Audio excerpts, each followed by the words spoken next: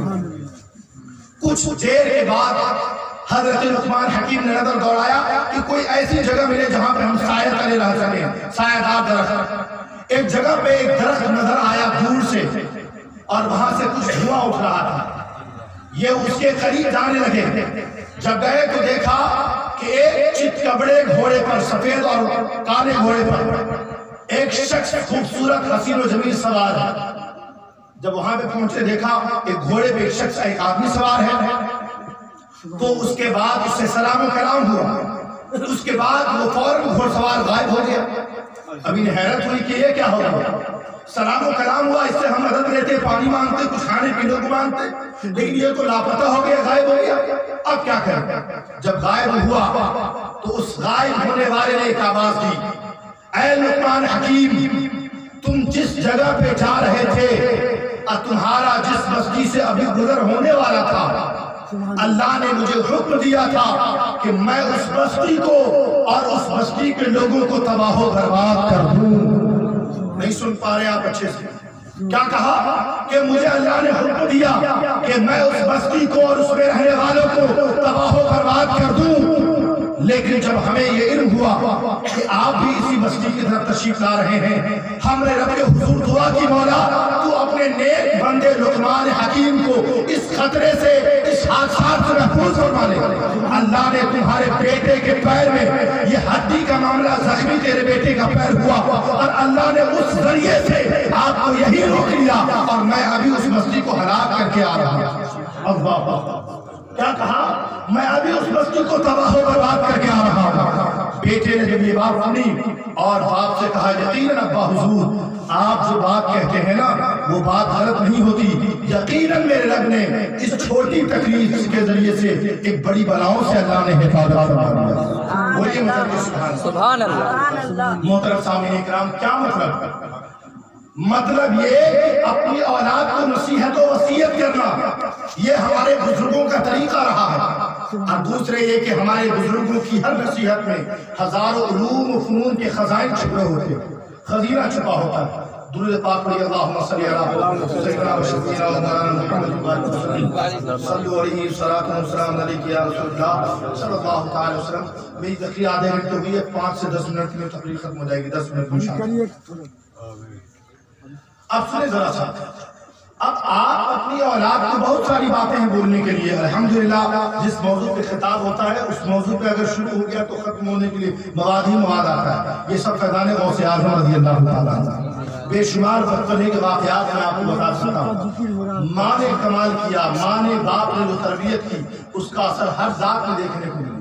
مختصر میں سنیے نا، غوث اعظم رضی اللہ تعالیٰ عنہ تعلیم حاصل کرنے کے لیے جا رہے ہیں، ماں نے کہہ دیا بیٹے جھوٹ مت بولنا، جھوٹ نہیں بولے غوث اعظم، جھوٹ نہ بولنے کے سبب بچپنے میں 60 وہ لٹیروں کو، رہزنوں کو مسلمان بنا دیا۔ سبحان اللہ۔ دیکھیے تو صحیح ذرا سا، کیا ہے بھائی، تربیت تو ماں نے کیا تھا۔ حضرت غوث اعظم رضی اللہ تعالیٰ عنہ گئے، پہلی بار مدرسہ تھا، جب گئے تو استاد نے پڑھا، پڑھو اعوذ باللہ من الشیطان الرجیم، پڑھا اعوذ باللہ من الشیطان الرجیم، استاد نے کہا پڑھو بسم اللہ، کہتے ہیں بسم اللہ الرحمن الرحیم، الحمدللہ رب العالمین الرحمن الرحیم مالک یوم الدین ایاک نعبد و ایاک نستعین اہدنا الصراط المستقیم صراط الذین انعمت علیہم غیر المغضوب علیہم ولا الضالین۔ پڑھتے جا رہے ہیں، سورہ بقرہ بھی پڑھ دیا، سبحان اللہ، سورہ آل عمران بھی پڑھ دیا، سورہ نساء بھی پڑھ دیا۔ گویا کہ غوث اعظم سرکار بچپن کی عمر میں گئے بسم اللہ پڑھنے کے لیے، لیکن 18 12 بیک وقت ایک بیٹھک میں سنا دیا۔ استاد نے پوچھا، میں نے تم جیسا شاگرد اپنی زندگی میں نہیں دیکھا، یہ کمال کہاں سے آ گئے، یہ خوبیاں کہاں سے آ گئی؟ حضرت غوث اعظم فرماتے ہیں، میری ماں 18 پارے کی حافظہ تھی، میری ماں روزانہ 18 پارے تلاوت کرتی تھی، میں شکم مادر میں پارے سنتا جاتا تھا، یاد کرتا جاتا تھا، مجھے 18 پارے یاد ہے، آگے کی تلاوت آپ کرانا شروع کرتے ہیں۔ اللہ اکبر، اللہ اکبر، رسالت یا رسول اللہ، رسالت یا رسول اللہ، عید میلاد النبی زندہ آباد، جشن عید میلاد النبی زندہ آباد، نعرہ تکبیر۔ ماں کی تربیت کا جو اثر ہوتا ہے وہ ایسا ہوتا ہے کہ نیچر میں سما جاتا ہے۔ میرے خواجہ معین الدین چشتی رضی اللہ تعالیٰ عنہ ہیں، ان کی ماں کا نام حضرت ماہ نور فاطمہ ہے۔ حضرت ماہ نور ہیں، اپنے گود کے لیے حضرت غریب نواز کو دودھ پلا رہی ہیں، تقریباً 6 سے 7 مہینے کی عمر ہے۔ ایک عورت آئی جو عورت بیوہ تھی، اور وہ عورت حضرت غریب نواز کی والدہ سے رو رو کر کے اپنی غربت کی داستان سنا رہی تھی۔ کہتی تھی کہ میرا شوہر انتقال کر گیا، میرے پاس کھانے کے لیے کچھ بھی نہیں ہے، پینے کا انتظام نہیں ہے، میں 3 روز سے بھوکی اور پیاسی ہوں، میرے پستان میں دودھ تک نہیں ہے کہ میں اپنے بچے کو دودھ پلا سکوں۔ گویا کہ اس کے بھی گود میں 6-7 مہینے کا بچہ تھا، بچہ بار بار رو رہا تھا۔ حضرت ماہ نور کہتی ہیں کہ سنو سنو، پہلے تم اپنے بچے کو چپ کرا لو، اس کے بعد تم اس سے گفتگو کرنا۔ وہ کہتی ہیں کہ میں چپ کیسے کراؤں، کیونکہ میرے پاس دودھ بھی نہیں ہے کہ میں اس بچے کو پلاؤں، میں خشکی کی وجہ سے میرے پستان کا دودھ خشک ہو گیا ہے۔ اللہ اکبر۔ حضرت ماہ نور فرماتی ہے کہ جب میرے بیٹے غریب نواز معین الدین نے اس جملے کو سنا ہے تو میرا بیٹا دودھ پی رہا تھا، دودھ پینا چھوڑ دیا اور انگلی کا اشارہ کر کے مجھے یہ کہتا ہے اے میری ماں مجھے دودھ بعد میں پلانا، پہلے اسے یتیم بچے کو دودھ پلا کے سیراب کروا دیجیے، پہلے اسے یتیم کو دودھ پلا دیا جائے۔ پتہ یہ چلا کہ جب مائیں نیک ہوتی ہے تو بیٹا غوث اعظم ہوتا ہے، مائیں نیک ہوتی ہے تو بیٹا غریب نواز ہوتا ہے، مائیں نیک ہوتی ہے تو بیٹا احمد اللہ ہوتا ہے، مائیں نیک ہوتی ہے تو بیٹا تاج سریا ہوتا ہے۔ اگر مائیں نیک بن جائے تو بیٹا غوث اعظم اب نہیں ہو سکتا، تو غوث اعظم کا غلام ضرور ہوتا ہے۔ سبحان اللہ، سبحان اللہ۔ تو ماں کا نیک ہونا، باپ کا نیک ہونا ضروری ہے۔ اگر ماں باپ نیک ہو تو پھر نتیجہ اچھا ہی اچھا آتا ہے۔ میرے اعلیٰ حضرت بولیے سبحان اللہ۔ میرے اعلیٰ حضرت، سنیوں کے اعلیٰ حضرت، تمام عاشقوں کے امام حضرت سیدنا امام احمد رضا خان صادق بریلوی رضی اللہ تعالیٰ عنہ ہے۔ بہت ہی کم عمر ہے، پہلا روزہ وارث صاحب نے رکھوایا، پہلا روزہ رکھوایا، تقریب کرائی، لوگوں کو دعوت دیا کہ میرے لال نے پہلا روزہ رکھا، دعوت دی۔ گرمی زیادہ تھی، سوچا کہ کہیں ایسا نہ ہو کہ بچہ ہے پہلا روزہ رکھا بے ہوش ہو جائے، پیاس کی شدت کی وجہ سے بڑوں کی حالت خراب ہے۔ تو حضرت اعلیٰ حضرت کے والد مالک علامہ نقی علی خان رحمۃ اللہ علیہ نے ہاتھ پکڑا اور بیٹے کو ایک روم میں لے گئے، اور روم میں لے جانے کے بعد وہاں پہ پھرنی رکھی ہوئی تھی، کھیر کی پلیٹیں سجی ہوئی تھی جو افطار کے وقت استعمال ہونا تھا۔ بیٹے سے کہا اے میرے بیٹے تم اس میں سے کھیر کھا لو اور پانی پی لو۔ تو حضرت اعلیٰ حضرت کہتے ہیں اے میرے والد ماجد میں آپ کے قدموں پہ قربان ہو جاؤں، یہ تو بتائیے کہ میں نے روزہ رکھا ہے نا، بھلا میں کیسے کھیر کھا لوں، کیسے میں پھرنی کھا لوں۔ حضرت نقی علی خان فرماتے ہیں اے میرے بیٹے بچوں کا روزہ اسی طرح سے ہوا کرتا ہے، تم کھا لو گے تبھی تمہارا روزہ ہو جائے گا۔ حضرت نقی علی خان رحمۃ اللہ علیہ نے یہ جملہ کہا، اس کے بعد بھی اعلیٰ حضرت نے نہیں کھایا، تو ان کو ایسا لگا کہ دروازہ کھلا ہوا ہے، وہ کھانے میں شرما رہے ہوں گے، تو انہوں نے دروازہ بند کر دیا، کہا بیٹے اب کوئی نہیں دیکھ رہا، اب تم کھا لو تمہارا روزہ ہو جائے گا۔ شریعت میں کوئی پکڑ بھی نہیں ہوتی، لیکن قربان ہو جاؤ بریلی کے استاد پر، اس اعلیٰ حضرت کے پیغام پر، بچپنے کے عالم میں کہتے ہیں اے میرے ابا جان کوئی دیکھے یا نہ دیکھے، لیکن میں نے جس رب کے لیے روزہ رکھا ہے وہ رب العالمین کو مجھے دیکھ رہا ہے، رب العالمین کو مجھے ملاحظہ کر رہا ہے۔ آخر یہ پیغام اتنی کم عمر میں کیسے دیتے ہیں؟ یہ ساری چیزیں کہیں اور سے نہیں ملی تھی، اسی باپ نے تربیت دی تھی اپنے بیٹے کو، ان کی ماں کی محبت اور عشق رسالت کا نتیجہ تھا کہ اعلیٰ حضرت جیسا بیٹا ان کے گھر میں پیدا ہو گیا۔ محترم سامعین، میری باتوں کا لب و لباب یہ سب ہو گیا، اب چند باتیں آپ کو یہ سنا دوں کہ آپ اپنے بیٹے کو سنواریں گے کیسے؟ کیسے سنواریے گا بھائی؟ میں اس موضوع کو چھیڑا تھا، میں 2 گھنٹے تقریر کرتا، 1.5 گھنٹے تو ایزیلی کر لیتا، لیکن 2 گھنٹے 3 گھنٹے میں آپ کو بہت ساری بات سمجھنا ہے۔ دیکھیے بچوں کو سنوارنے کے لیے 2 طریقے آپ کو اپنانے ہیں۔ پہلا طریقہ تو یہ ہے کہ دیکھیے بچوں کی فطرت میں ایک بات ہے جو سب بچوں کے اندر پائی جاتی ہے، وہ یہ کہ بچوں کو جو ہے نا یونیک قسم کا واقعہ سننا پسند ہے۔ ہے نا, جیسے جس میں اٹریکشن پیدا ہوتا ہو, یعنی قربت پیدا ہوتی ہو, جس کو سننے میں تھوڑا اچھا لگتا ہو. جیسے مان کے چلیے ہم لوگ جب بچے تھے نا تو چچا کو پتیا کو کسی کو کہتے تھے قصہ سنا بنا, تو کوئی بھوت کا قصہ سنا تھا تو اچھا لگتا سننے, ارے واہ بھوت بھی تھا, کوئی کسی چیز کا یعنی یونیک ٹائپ کا جو محیر العقول ہو. کیا ہو؟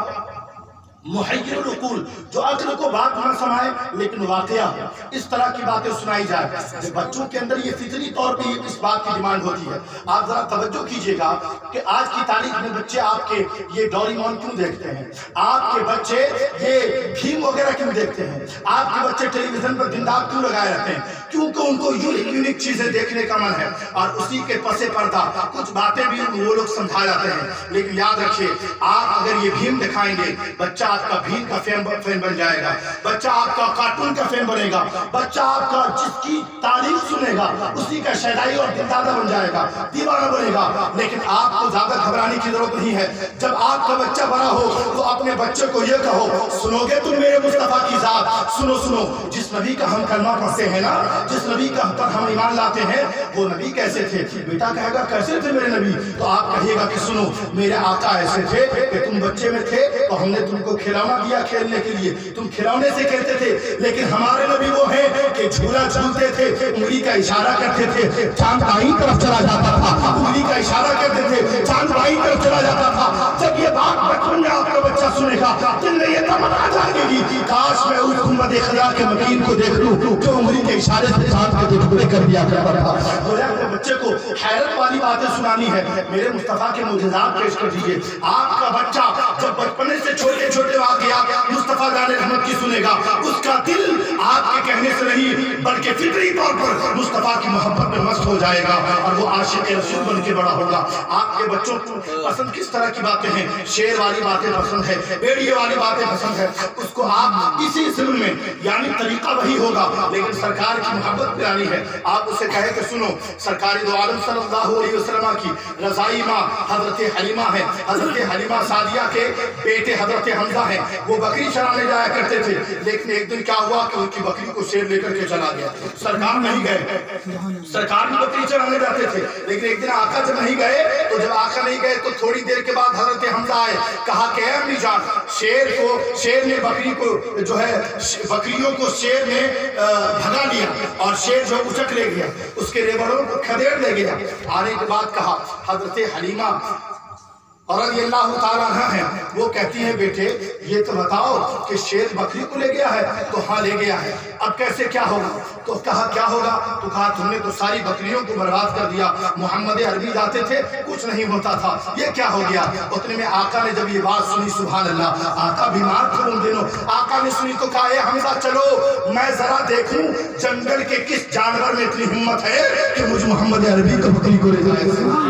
بولیے نا مطلب کہ سبحان اللہ. یہ واقعہ یاد کر لیجئے, سرکار دو عالم صلی اللہ علیہ وسلم ہے, بچپنے کا عمر ہے, آقا جنگل میں گئے. جب گئے تو حضرت حلیمہ نے کہا میرے بیٹے آپ مت جائیے, شیر ہے, درندہ ہے, حملہ کر جائے گا, آپ پر جھپٹ مارے گا, آپ کے پنجے مارے گا, آپ کو نقصان پہنچائے گا, مت جائیے. آقا نے کہا کہ سنیں امی جان, میں وہ کچھ اور ہوں, میرے سامنے کوئی جانور بدتمیزی و بدسلوکی نہیں کر سکتا ہے, جانے کی اجازت دی ہے. حضرت حلیمہ سعدیہ جانتی تھی کہ یہ وہ ہیں جن کو میں جب سے لائی ہوں الگ الگ واقعات دیکھتی ہوں. حضرت پیارے مصطفیٰ صلی اللہ علیہ وسلم گئے, جانے کے بعد جنگل میں جانے کے بعد کہا کہ سنو ہے جنگل کے جانوروں, تم نے میری بکری کو کیسے لے لیا؟ سبحان اللہ, میری بکری کو اٹھانے کی مجال کیسے کی؟ تمام جنگلوں کے جانور جھاڑیوں میں چھپے ہوئے تھے اور اس کے بعد سارا شیر جانور سب کے سب مصطفیٰ کے قدموں تلے آ گیا. سبحان اللہ. الصلاۃ والسلام علیک یا رسول اللہ, الصلاۃ والسلام علیک یا حبیب اللہ. اے میرے آقا, میں جنگل کا شیر ضرور ہوں لیکن آپ کی بکری کو اس لیے نہیں لے گیا تھا کہ میں آپ کی بکری کو لے گیا تھا کہ شیر ہونے کی وجہ سے. اے میرے آقا اس لیے لے گیا تھا کہ جب آپ بکری چرانے آتے تھے جنگل میں تو جھاڑیوں میں چھپ کر جنگل کے تمام جانور آپ کی زیارت کر لیا کرتے تھے. یا رسول اللہ, آپ کئی روز سے نہیں تشریف لا رہے ہیں, ہمارے بچوں نے دودھ پینا چھوڑ دیا ہے, ہماری زندگی عجیب ہو گئی ہے. یا رسول اللہ, ہم جانوروں نے پلان کیا آقا کی بکری کو لے آؤ, آقا چھڑانے آئیں گے, مصطفیٰ کا دیدار ہو جائے گا. جب بچہ آپ کا یہ واقعہ سنے گا، دل میں عشق رسالت جاگ اٹھے گی، وہ کہے گا میرے مصطفیٰ ایسے تھے جن کی حکومت شیر پہ بھی چلا کرتی تھی۔ بولیے اگر یہ باتیں اگر آپ اپنے بچوں کو سنائیں گے، بچے کی دلچسپی بھی بڑھے گی اور بچہ عشق رسالت کا جام بھی پیتا چلا جائے گا۔